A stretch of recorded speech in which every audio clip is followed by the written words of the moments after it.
আমার প্রিয় চাকরি প্রত্যাশী ভাই ও বোনেরা, কেমন আছেন আপনারা সবাই? আশা করি অনেক ভালো আছেন।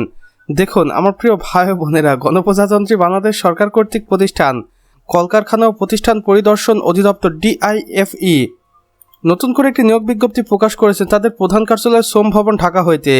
এখানে একটি অফিসিয়াল ওয়েবসাইট আমরা দেখতে পাচ্ছি। আপনারা চাইলে DIFE এর অফিসিয়াল ওয়েবসাইটে আপনারা সরাসরি যোগাযোগ করতে পারেন এবং কর্তৃপক্ষের নিকট যোগাযোগ করে এই নিয়োগ বিজ্ঞপ্তি সম্পর্কে A to Z বিস্তারিত তথ্য জেনে নিতে পারেন।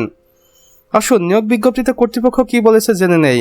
কলকারখানা ও প্রতিষ্ঠান পরিদর্শন অধিদপ্তরের রাজস্ব খাতভুক্ত নিম্নবর্ণিত শূন্যপদ সমূহে অস্থায়ী ভিত্তিতে সরকারি জনবল নিয়োগ দেওয়া হবে।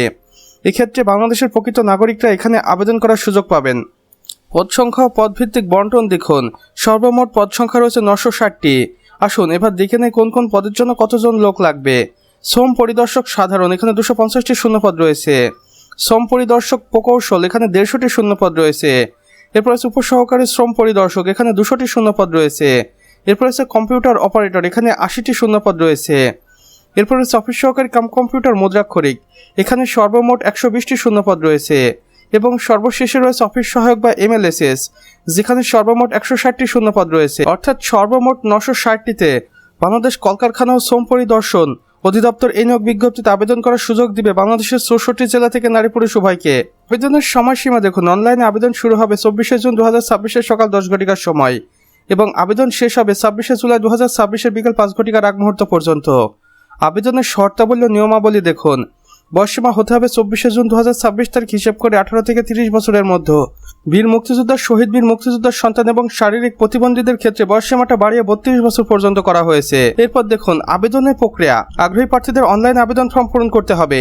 এখানে দুইটি কর্তৃপক্ষের অফিসিয়াল ওয়েবসাইট রয়েছে। আপনারা চাইলে সরাসরি অফিসিয়াল ওয়েবসাইটে যোগাযোগ করতে পারেন এবং জেনে নিতে পারেন এই নিয়োগ বিজ্ঞপ্তিটি সম্পর্কে A to Z বিস্তারিত তথ্য।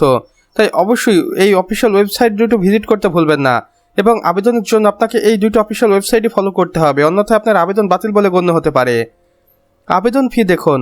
অনলাইন আবেদন সফলভাবে সাবমিট করার পর টেলিটক প্রিপেড মোবাইল নাম্বারের মাধ্যমে পদভেদে নির্ধারিত পরীক্ষার ফি বিজ্ঞপ্তির বিস্তারিত অংশ অনুযায়ী আবেদন শুরুর 72 ঘন্টার মধ্যে জমা দিতে হবে। বিশেষ দ্রষ্টব্যে কর্তৃপক্ষ আরও বলেছেন, আবেদনের পূর্বে প্রার্থীকে অবশ্যই অফিসিয়াল ওয়েবসাইটে প্রকাশিত মূল বিজ্ঞপ্তিটি ভালোভাবে পড়ে নেওয়ার জন্য অনুরোধ করা হইল। অসম্পূর্ণ বা ভুল তথ্য সম্বলিত আবেদন সরাসরি বাতিল বলে গণ্য হবে। কর্তৃপক্ষ মহাপরিদর্শক কলকারখানা ও প্রতিষ্ঠান পরিদর্শন অধিদপ্তর। তো আমার প্রিয় চাকরি প্রত্যাশী ভাই ও বোনেরা, আমাদের আজকের ভিডিও এতটুকুই। ভিডিওটি ভালো লাগলে অবশ্যই একটা লাইক করে দিবেন এবং কমেন্ট করে জানাবেন আমাদের আজকের ভিডিওটি আপনাদের কেমন লেগেছে। চাইলে অন্যান্য বন্ধু বান্ধবদের সাথে শেয়ারও করতে পারেন।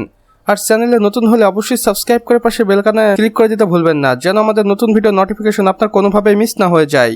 আমাদের সম্পূর্ণ ভিডিওটি দেখার জন্য আপনাকে অসংখ্য ধন্যবাদ। খোদা হাফেজ।